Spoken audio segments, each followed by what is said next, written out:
pelukan kerahiman. Pelukan kerahiman.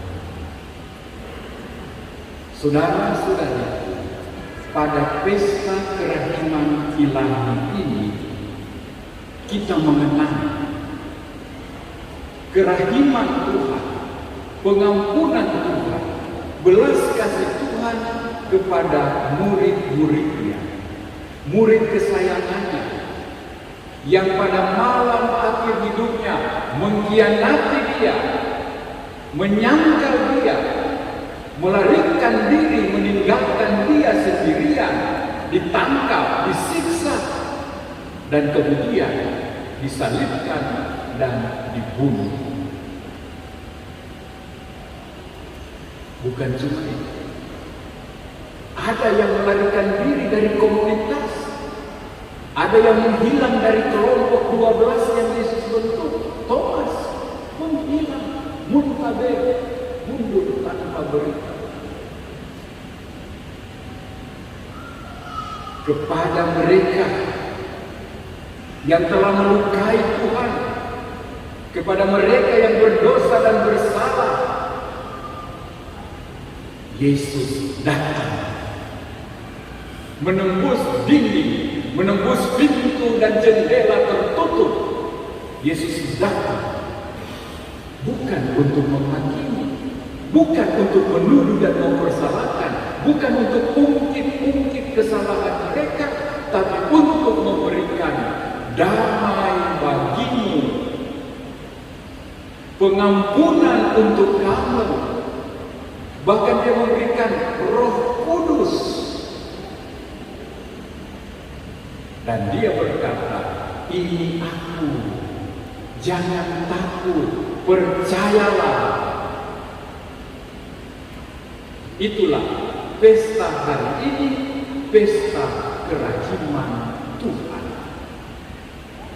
Pertanyaannya, apakah kerahiman Tuhan itu hanya 2000 tahun yang lalu? Apakah pesta kerahiman Tuhan itu hanya bisa oleh Tuhan saja yang berbelas kasih? Dan apakah kita boleh percaya bahwa Tuhan itu berbelas kasih? Saya ingin menjawab 3 pertanyaan itu secara singkat dengan 3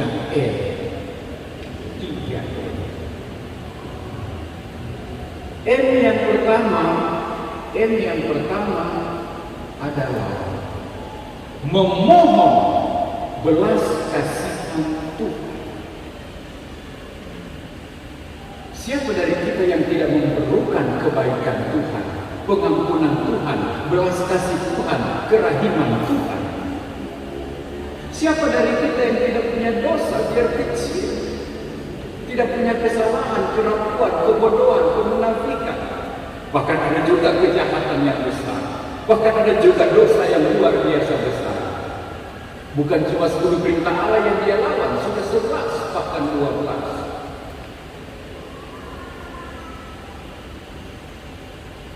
Sebesar apapun dosa dan salah kita, kita harus datang dan mohon kerahiman Tuhan. Siapa minta, dia akan dapat.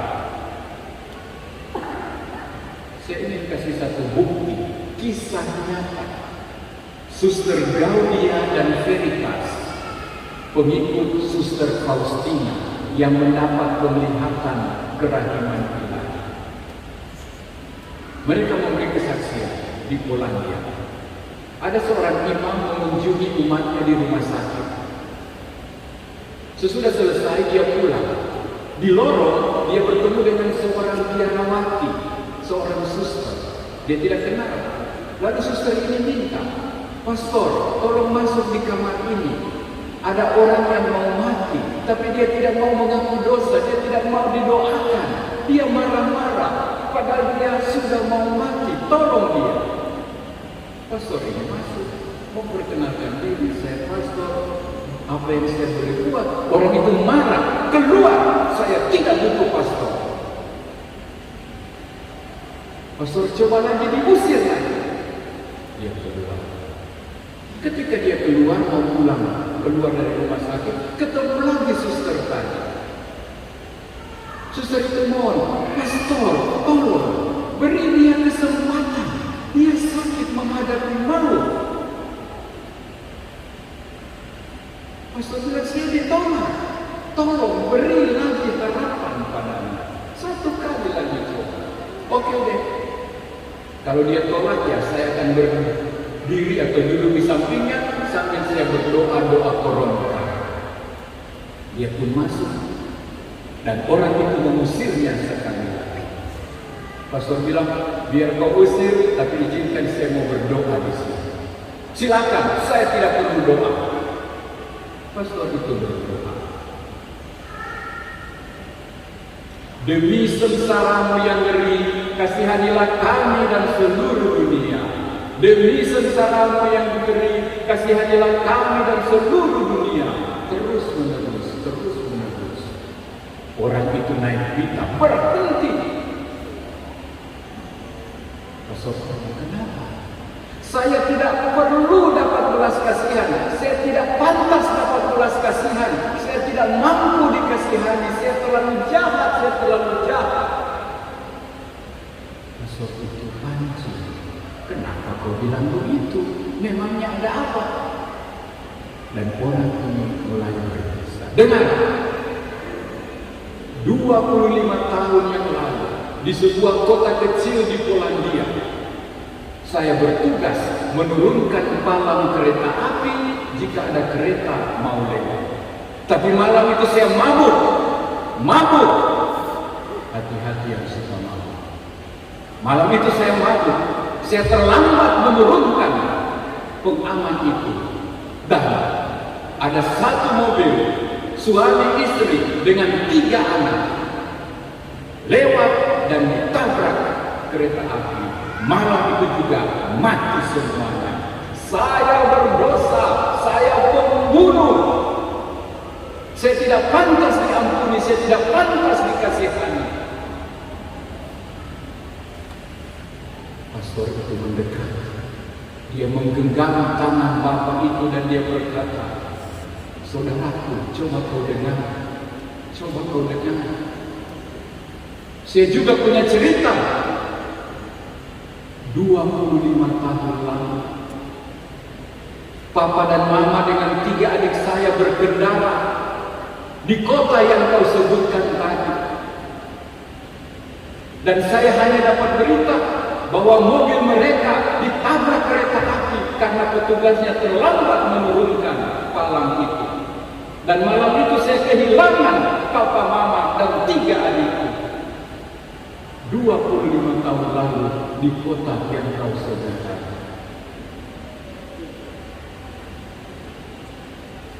Pastor itu memeluk dia dan berkata, Tuhan mengampunimu, dan dia memberikan absolusi.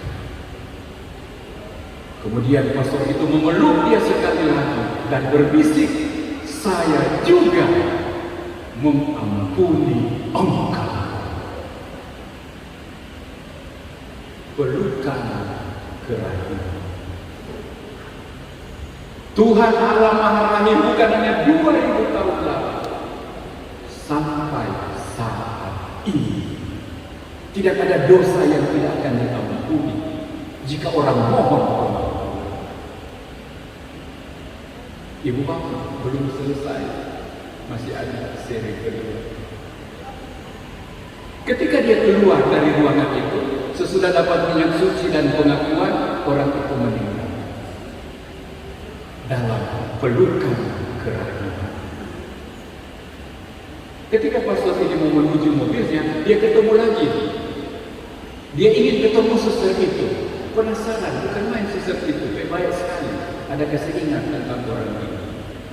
Dia tanya di manajemen rumah sakit, siapa suster yang bertugas tadi sore di sini? Rumah sakit bilang apa? Maaf, di sini tidak ada suster biarawati yang bekerja.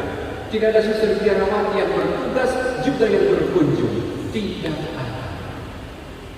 Pastor ini dia merasa ajaib, tapi dia tidak tahu rahasianya. Dia pulang. Beberapa tahun kemudian dia diundang misa di sebuah biara. Dia misa, selesai misa diajak minum. Dalam perjalanan ke ruangan minum ada dinding dengan foto. Hei, mana suster ini? Saya ingin ketemu. Beberapa tahun lalu dia ketemu saya di rumah sakit dan menyuruh saya mendoakan seseorang. Teman-teman suster semua heran dan tertawa.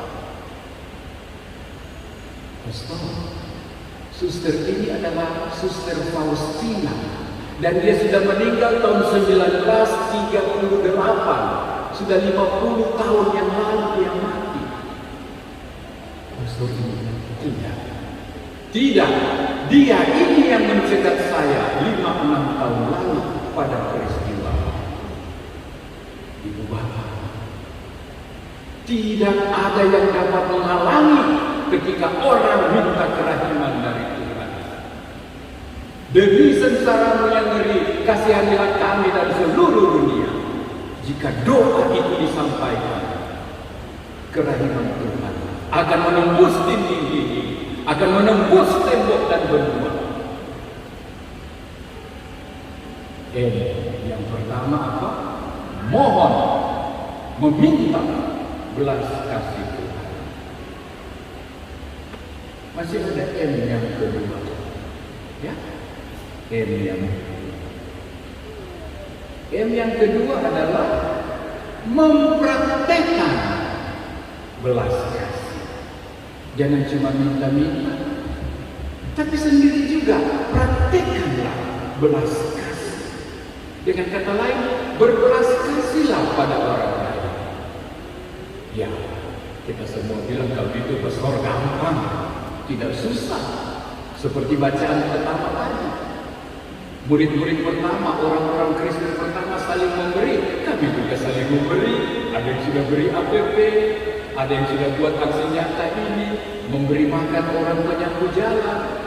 Ya, Paroki Paulus berbagi buka puasa dengan teman-teman Muslim, kerja bakti di tempat-tempat masjid. Boleh, gampang kita. Kita mudah menolong orang yang berkebutuhan. Kita juga pernah mengampuni orang lain.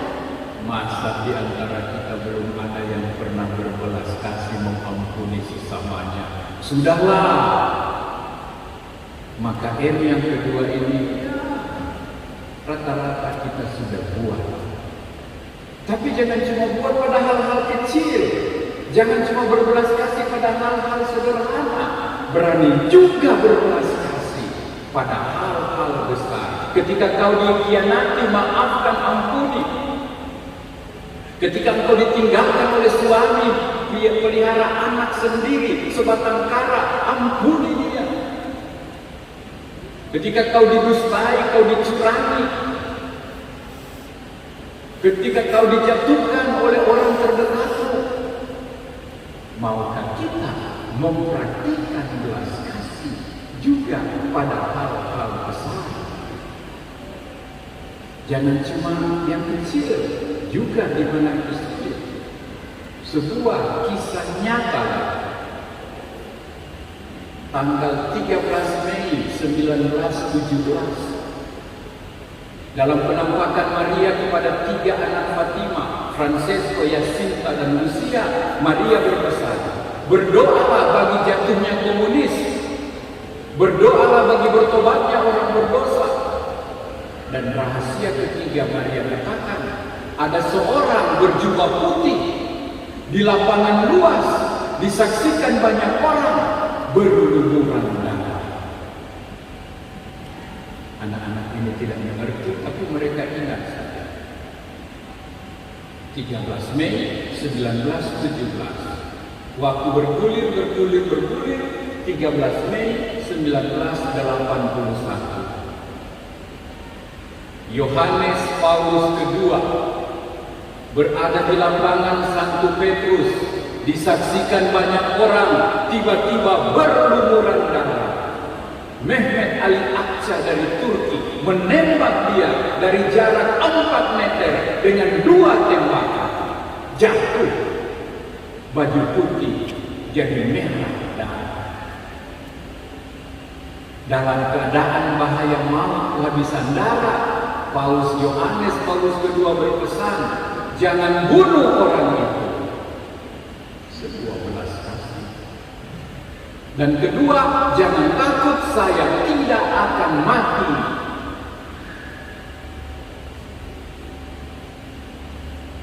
Mengapa Paus berani katakan saya tidak akan mati?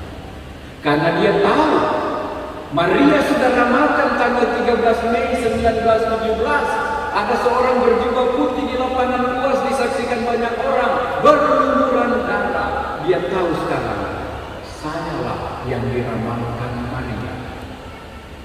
Dan jika Maria tahu peristiwa ini akan terjadi, dialah yang paling pertama akan melindungi. Maka saya tidak akan mati. Benar, dia tidak mati. Belum selesai, masih ada ronde kedua. Pada hari pertama dia sembuh, keluar dari rumah sakit, dia tidak langsung cari dugem, dia tidak langsung cari kafe, mau makan minum syukuran. Dia tidak cari bir panting atau bir bintang. Dia pergi ke penjara. Dia mencari pembunuhnya, Mehmet Ali Akça. Di sana dia mengatakan, saya memaafkanmu, saya mengampunimu. Dan mereka berpelukan, pelukan kerahiman. Mehmet Ali Akça bilang, saya heran engkau tidak mati. Saya ini penembak jitu. Saya spesialis terlatih terdidik secara kecil. Belum pernah saya gagal. Saya heran engkau tidak mati dari jarak 4 meter dengan 2 tembakan. Paus Yohanes bilang, ada seseorang yang menahan peluru. Sehingga pelurumu tidak menembus dada saya, jantung saya. Padahal dia tidak pakai rompi anti peluru. Ibu bapak, berbelas kasih juga kepada orang yang berbuat jahat kepada. Yohanes Paulus kedua tunjukkan kita mampu berbelas kasih. Yang pertama, mohon belas kasih. Yang kedua, mempraktekkan belas kasih. Yang ketiga, apakah kita boleh percaya bahwa berbelas kasih, berkerahiman itu mungkin? Di zaman sekarang, bisakah kita percaya belas kasih dan kerahiman Tuhan itu masih ada?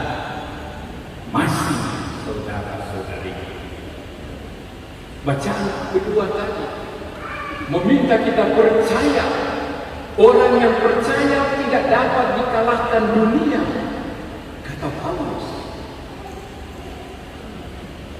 Tuhan meminta kita percaya akan sabdanya, akan kata-katanya, akan janji-janjinya. Damai bagimu, jangan takut, ini aku. Mintalah, carilah, ketuklah. Percayakah kita akan hal ini? Ada banyak orang percaya dan mereka tak tergoyahkan. Ada banyak yang tidak percaya dan mereka hancur lebur. Kisah nyata lagi. Supaya jangan kamu mikir saya karang-karang. Ada seorang ibu pulang dari bank bawa banyak uang. Dia dibuntuti oleh penjahat. Begitu dia masuk rumah, penjahat ini juga menyerbu, mau menangkap dan merampok. Apa yang terjadi? Begitu dia mendobrak pintu, langsung di dinding di depan pintu apa yang dia lihat? Gambar kerahiman ilahi. Dan secara ajaib 2 sinar bersinar. Orang itu terjatuh, teriak-teriak minta ampun, minta tolong. Panas sekali, saya mau mati, tolong, tolong. Tidak ada yang menyerang, tidak ada yang melukai. Salah satu janji Yesus kepada Suster Faustina, rumah di mana gambar saya disimpan dan dihormati akan saya lindungi.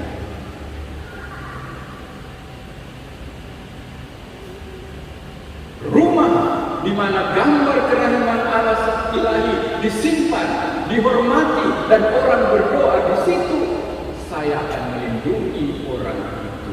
Dan pada jam kematiannya, saya akan berada bukan untuk mengadili dia, tapi untuk menyambut dia. Maukah kita percaya akan janji Tuhan? Orang yang percaya mengalahkan dunia. Maaf, saya bilang di rumah harus ada gambar ini bukan karena saya jualan gambar ini. Jadi kamu pikir, oh pastor ada jual gambar karena itu dia khotbah taruh gambar ini di rumah. Tidak, memang pesan Tuhan Yesus kepada Suster Faustina, rumah di mana ada gambar, orang berdoa, orang bermohon, orang menghormati hatiku yang berbelas kasih, saya akan melindungi rumah itu. Saudara-saudariku, Yesus tak terhalang. Kerahiman dan belas kasih Tuhan tidak bisa terhalangi. Dia ingin kita damai. Dia ingin kita diampuni. Dia ingin kita hidup tanpa kepahitan, tanpa dosa. Dia ingin kita juga berbelas kasih kepada satu sama lain. Dan dia ingin kita percaya. Dia ingin kita percaya. Karena itu di bawah gambar Yesus selalu tertulis, Jesus, I trust in you. Mari kita tundukkan kepala. Ketukkanlah mata. Cobalah kau membayangkan melihat Tuhan dengan sinar merah dan putih keluar dari hatinya, dengan tangannya yang terangkat memberkatimu, dengan kakinya yang berjalan menuju engkau. Dengarkan bisikannya, damai bagimu. Percayalah, seringlah mohon, Yesus kerahiman ilahi, kasihanilah aku dan seluruh dunia. Yesus kau andalanku, Yesus kau andalanku, Yesus kau andalanku.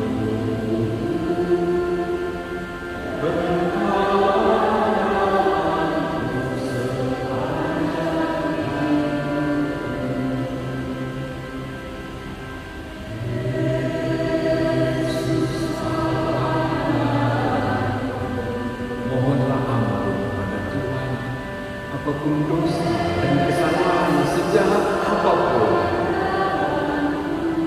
Bisikanlah sebuah nama yang kau tahu sangat membutuhkan kerahiman Tuhan, yang bermusuhan dengan Tuhan, yang mempunyai kekerasan hati. Bisikan namanya pada Tuhan.